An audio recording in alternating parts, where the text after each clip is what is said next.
सवाल देखिए, राघव जो है अपनी इनकम का 70% खर्च देता है। अगर उसकी इनकम 12% से बढ़ जाए और उसकी सेविंग 10% से कम हो जाए, देन परसेंटेज इंक्रीज उसके एक्सपेंडिचर में क्या होगा, ये हमें पता करना है। तो देखो, इनकम जो होता है ना बेटा, इनकम क्या होता है? इनकम आपका होता है एक्सपेंडिचर प्लस सेविंग। तो मैं यहां लिख रहा हूं, income is equal to expenditure plus saving.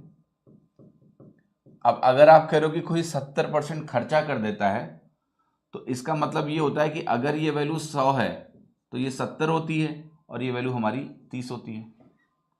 यही मतलब होता है।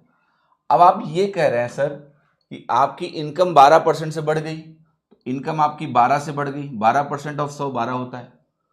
और आप कह रहे हो कि आपकी सेविंग 10% से कम हो गई, तो सेविंग अगर 10% से कम होगी तो 30 का 10% क्या होता है? 3 होता है।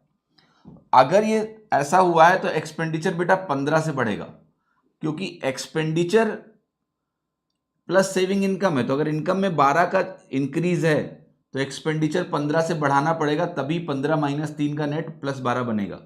अब मुझे अगर निकालना है कि एक्सपेंडिचर का परसेंटेज क्या है, तो वह है 15/70 इंटू 100 यानी 150/7। आप डिवाइड कर लीजिए, आपको वैल्यू यहां से मिल जाएगी। 7 दूनी 14, उसके बाद 10 बना, 7 के 9 7, फिर आपके पास है 3/7। 3/7 तो आपको पता है 0.4 समथिंग आएगा, है ना। 14% होता है, 14% का 3 गुना 14 3 42 आता है। 21.42 आप बोल सकते हैं आंसर है। तो जो करेक्ट आंसर है आपका, वो आंसर बन जाएगा सी। ठीक है, करेक्ट आंसर सी है।